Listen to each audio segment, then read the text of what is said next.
to live on. I want to speak briefly from the topic when you've given all that you can give. When you've given all that you can give. Bless us. In 2008, due to a tumultuous stock market, a reported $2 trillion in retirement savings was wiped out. As a result, many people who were close to retirement were unable to do so due to the financial loss, while others still went on to retire, but were forced to get a small job to supplement their retirement income. 2008 was a tragedy for countless Americans who lost money from their 401k investments. The purpose of making the sacrifice and giving to a 401k fund or any other retirement fund is to live on less now so that you can live on more later, or at least live comfortably in retirement. And so the sacrifice that is made now is for the sole purpose of gaining more later. The sacrifice is therefore not seen as a loss, but rather an investment in one's future. And unfortunately, many of those who were near retirement lost money and that they were never able to recoup or regain. In other words, their sacrifice resulted in a permanent loss. If we can be honest, the truth is our sacrifice does not always pay off as we desire. You can sacrifice for your marriage to make sure that it remains the number one priority in your life, and somehow the two of you still become like two ships passing in the night. You can sacrifice for your job by giving more than is required and go into work one day just to be handed a pink slip. I wonder how many of you sacrifice time and money to get a degree, but yet you still never ended up with a career. I've even heard stories of those who worked hard to maintain their health, exercise regularly, and sacrifice fried foods, sweets, and other foods, but despite their efforts, were still somehow diagnosed with cancer or some other major illness. The hard reality is that even when we make sacrifices in life, we don't always get a return on the investment. Our time, our love, our money, our energy, our education, or our hard work. And it will make you wonder sometimes whether or not the sacrifice was worth it. In our text, we're told that Jesus sat down and watched as people put in their offerings. The Bible says that many rich people threw in large amounts, but a poor widow came and put in 2 very small copper coins worth only a fraction, the Bible says, of a penny. What is interesting in the text is that when Jesus calls his disciples over, he doesn't say, "Praise my Father in heaven, we're going to have a large offering today." He doesn't say, did you notice people dropping in large wads of cash? No, instead he said to his disciples, "I tell you the truth, this poor widow has put in more into the treasury than all the others." Don't miss this. The Bible informs us that many rich people put in large amounts of money, but the poor widow only put in 2 coins worth less than a penny. That's all she had. The fact is, monetarily, she gave less than what most have put into the offering. The truth is, she gave more than all the others. In a literal sense, others gave more, but in a spiritual sense, the widow has given more. And the fact that Jesus compares her offering to what the rich people had given is an indicator that what we give to God does matter. Whether it is an offering, our time, our service, our commitment, or our sacrifice. And the value of what we give God is determined by the motivation of our heart. Notice that Jesus does not speak highly of the large offerings, nor does he speak negatively of the small offering. But what he does is commend the poor widow because of the fact that she had given all that she had. In other words, her offering was a sacrifice. She willingly gives all that she has to God. And understand here something, despite the fact that she had given her all, her very last, nowhere in the text does it say that in 7 days God turned it around. It doesn't say that when she gave her sacrificial offering that she received a 100-fold return. everything in her life. She gave all that she had to live on. But guess what? She remained a poor widow woman. Gave all that she could give, but when she woke up the next day, she still had to go to the local food pantry. What do you do when you sacrifice and give it all that you can give, and it still seems like you come out empty-handed? Baby, you gave your tithes to the church for years. Some of you had to help support the church with your money, even when you weren't sure how you were going to make it, and the struggle continued. Sacrifice to give your children a life that you never had, and then there's still that one child who decided to be a fool and waste their lives. But you're giving all that you can give to your marriage, to your children, to your job, to your church, to your health, and even to God. But it looks like you haven't gained much in return. What do you do when you've given all that you can give and things still don't work out as you expected? Three quick things. Number one, remember why you sacrificed in the first place. Remember why you sacrificed in the first place. Never apologize for the sacrifices that you made in your life, whether it was for your family, your church, or someone else, because your sacrifice was an indicator of your love and your commitment and hope for better and greater. Never regret giving your all, even when things have not gone as planned. As first ladies, you are perhaps one of the most misunderstood in the church. People expect you to be superwoman as they place unrealistic expectations upon you. Expect you to have all the answers. Expect you to do anything and everything. Will judge you more harshly and be less forgiving. They will often try to define your role that you never asked for, but a role that you inherited by marrying a man in ministry or having a husband who will later be called into the ministry. You didn't know that life would evolve around the church.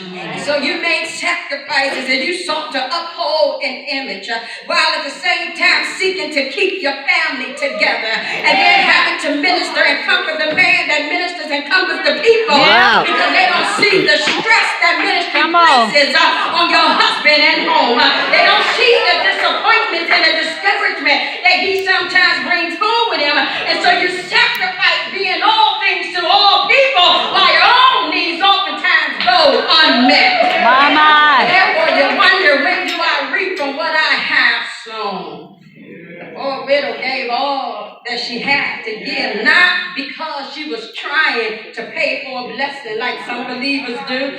She didn't give because she was looking for a miracle. She sacrificed because she loved God, was committed to God, and trusted God, because God was there for her when no one else was there. God kept her when she found herself in the midnight hour. God was her strength when she wanted to give up, and God was her comforter in the midst of sorrow. And so although life went on as usual after she had given her all, she did not regret the sacrifice she made because it was from her heart and not from need. It was from her heart and not from her need. See, never sacrifice solely out of need, because once the need is met, there's no longer any sacrifice.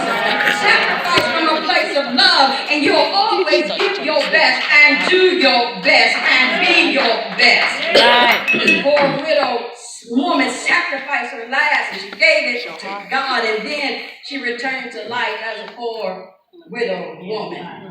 And some of you have sacrificed your all, but still at this moment, no change, no reward, no advantages. Things remain the same. What do you do when you're giving all that you can give and things still don't work out? Number two, remember to remain true to yourself and to God. Remain true to yourself and to God. In other words, don't allow disappointment to change who you are. Don't allow what you perceive as failure to cause you to shortchange yourself or God. Don't allow people to stop you from doing what you know comes from the heart.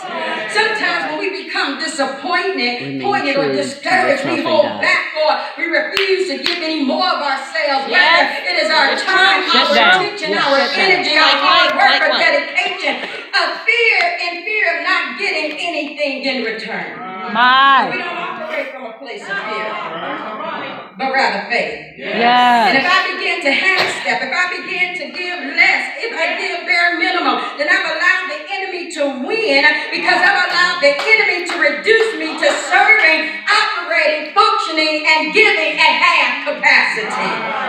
Wow. You're working at half capacity giving, at half capacity loving, at half capacity serving, at half capacity. It is a sign that you become paralyzed. My God. Lord help That's us. why when you become disappointed, pray. Yeah. When you are hurt, you gotta pray. Yeah. When you are discouraged, pray. And if prayer doesn't seem to move you out of a pit of despair, then you call another sister, not somebody from your church, but another person, lady, somebody who knows what you're going through and can help pray you through. Jesus.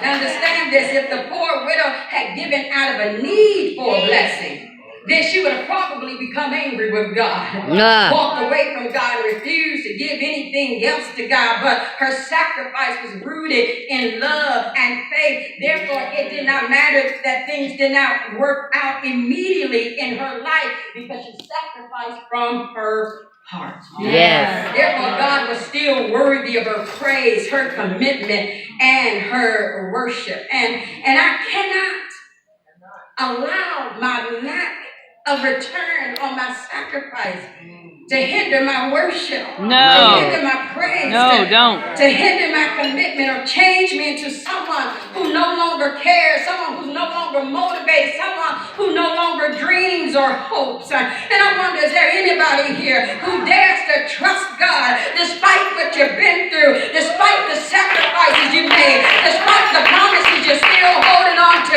Is there anybody here still walking by faith and not by sight, standing on the word of God? I'm standing. Oh my God. I'm standing.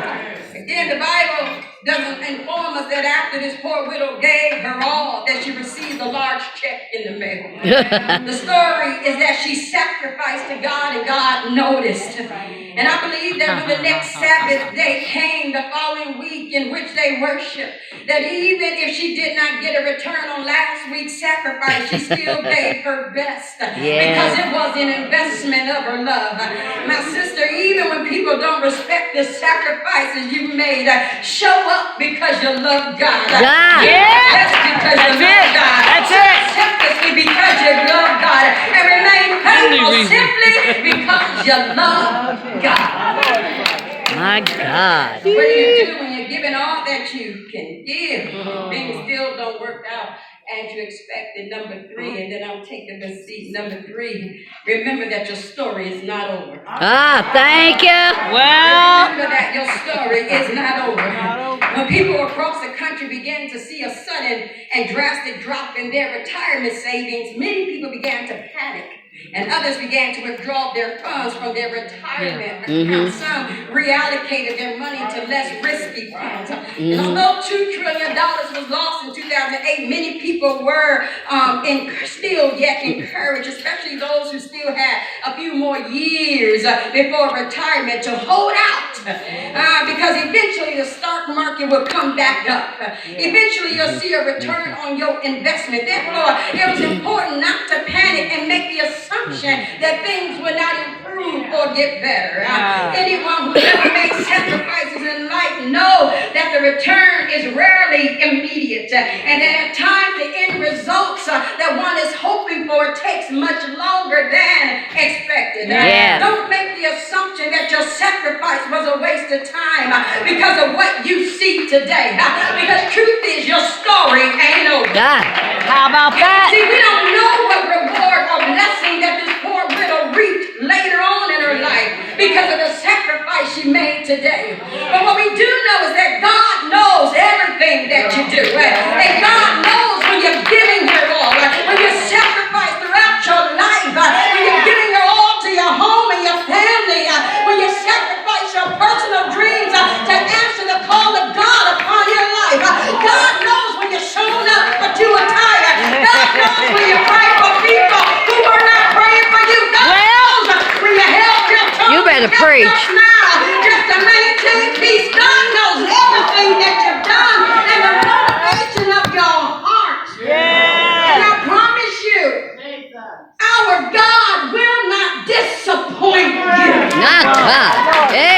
Thank you.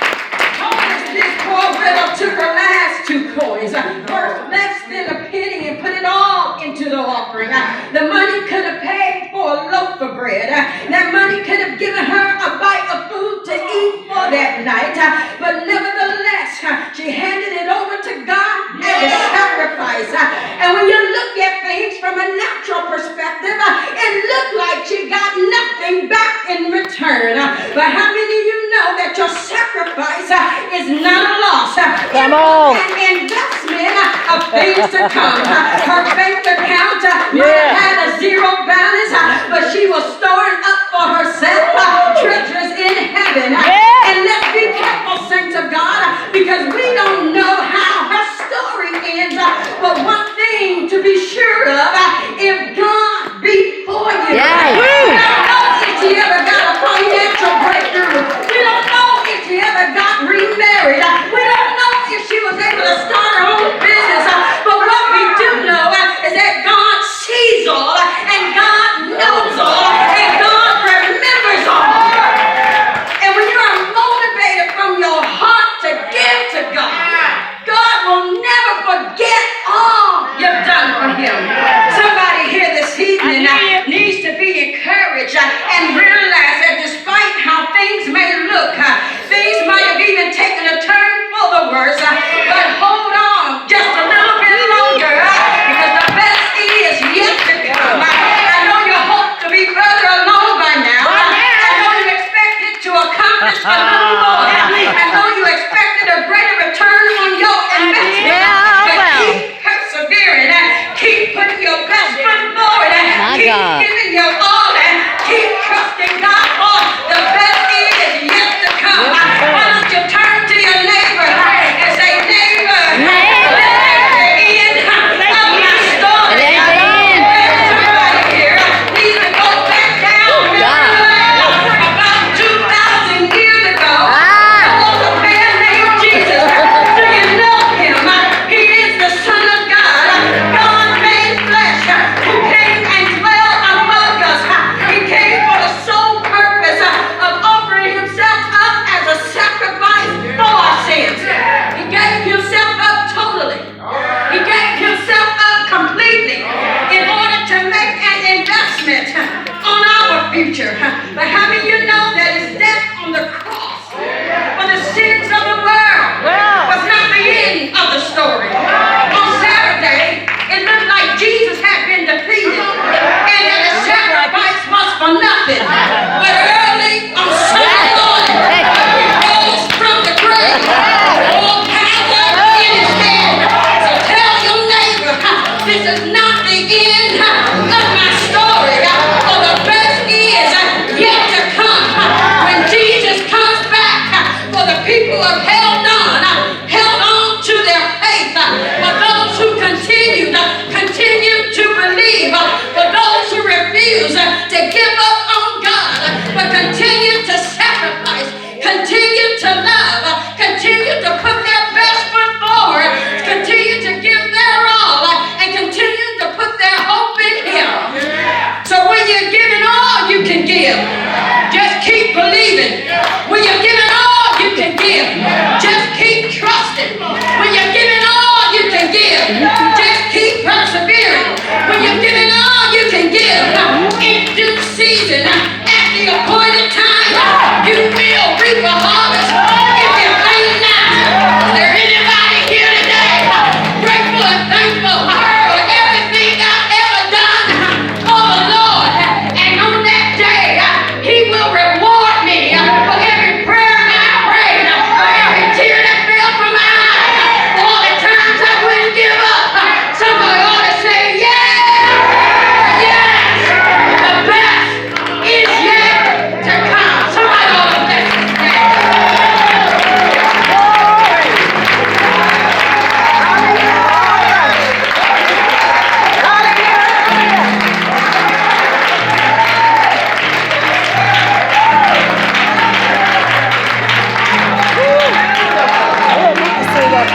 What a word.